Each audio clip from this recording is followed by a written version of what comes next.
Assalamualaikum warahmatullahi wabarakatuh. Ketemu lagi dengan saya Mulyana. Saya di sini sebagai terapis dan instruktur di Gusmus Raksa Jasa.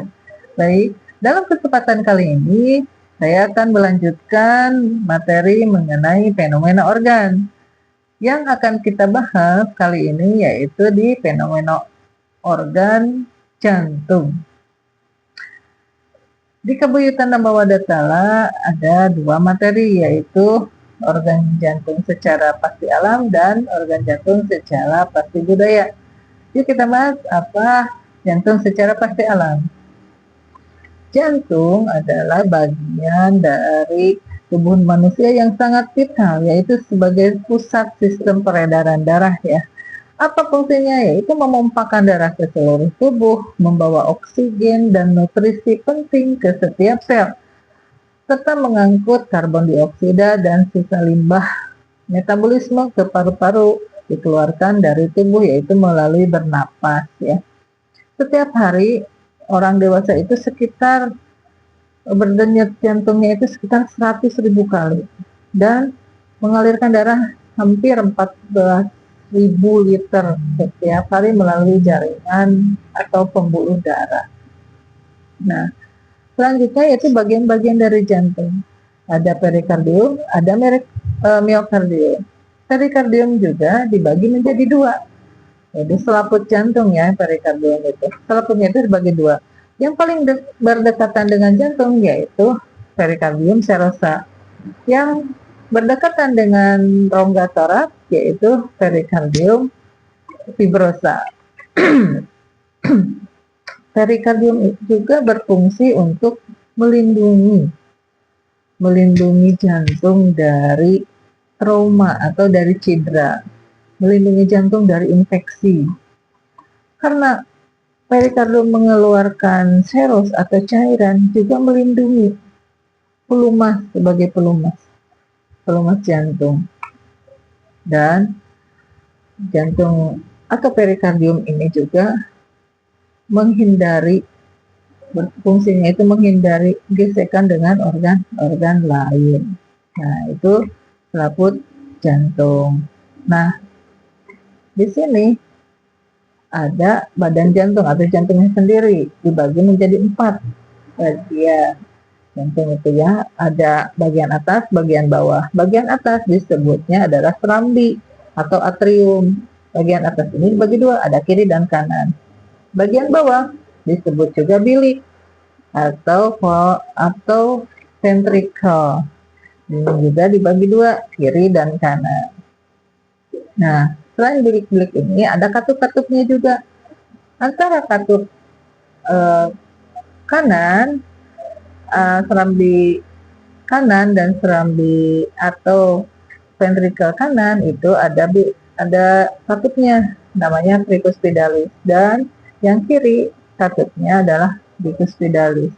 Nah, dari kanan ini ada katup menuju aorta, yaitu katup pulmonalis. Dan dari aorta menuju ke seluruh tubuh ada namanya katup pulmonalis ya. Dan ada katup aorta, yaitu membuka jalan bagi darah dari bilik kiri menuju ke aorta yang diedarkan ke seluruh tubuh, itu namanya katup aorta. Nah, selain itu katup-katupnya ada juga pembuluh darahnya.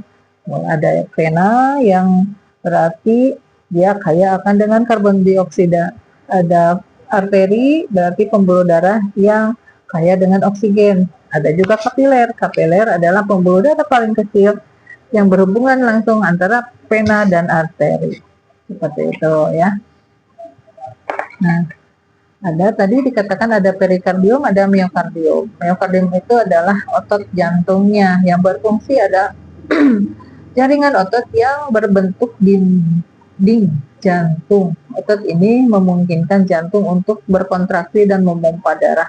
Miokardium sangat kuat dan bekerja terus-menerus memastikan sirkulasi darah menjalan secara lancar. Itu. Jadi bagaimana sih peredaran darah itu? Nah, dari bagian bawah dan dari bagian atas bermuaralah si darah itu yang banyak mengandung karbon dioksida atau kaya dengan karbon dioksida itu bermuara di vena cava inferior dan vena cava superior dari atas menuju ke serambi kanan, ya, ke serambi kanan. Dari serambi kanan menuju ke ventricle kanan melalui tricus pedalis. Dari serambi kanan masuk ke paru-paru melalui katup pulmonalis. Nah, dari paru-paru diproseslah, ditukarkan antara oksigen dan karbon dioksida masuk ke serambi kiri. Dari serambi kiri masuk lagi ke ventricle kiri. Nah, dari ventricle kiri masuk ke aorta melalui katup aorta dan diedarkan ke seluruh tubuh. Nah, seperti itu adalah bagian dari sistem peredaran darah. Nah, bagaimana kita mengetahui bahwa kita itu ada gangguan di sistem peredaran darah? Yang pertama, gejalanya yaitu biasanya cepat lelah, nyeri dada sebelah kiri, bengkak di tungkai atau di ekstremitas, sering pusing, terus menarik napas tidak terkontrol secara panjang gitu, jadi berat ya napasnya itu. Terus emosionalnya tidak stabil atau gampang emosi, seperti itu. Selain dari keluhan itu, kita juga bisa mendeteksi dari denyut nadinya. Nah, nadi yang normal yaitu kalau bayi 120 sampai 130, anak 80 sampai 90 kali per menit ya, dewasa 70 sampai 80 kali per menit dan lansia di 60 sampai 70 kali per menit.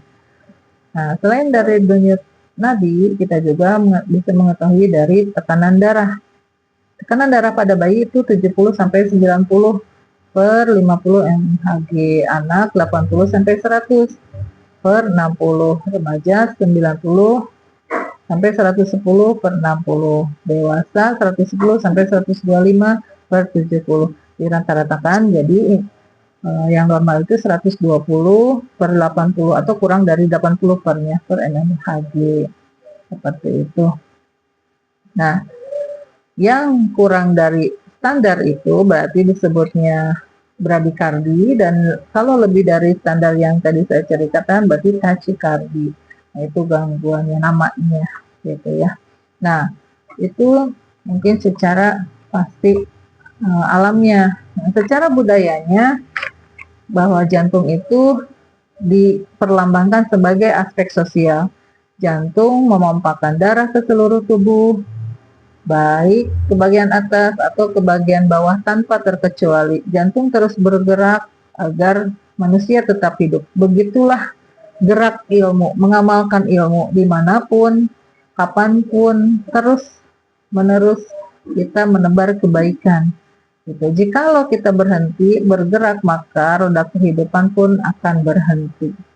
Nah, ada kata mutiara nih, cintailah jantungmu, jangan lewatkan detaknya.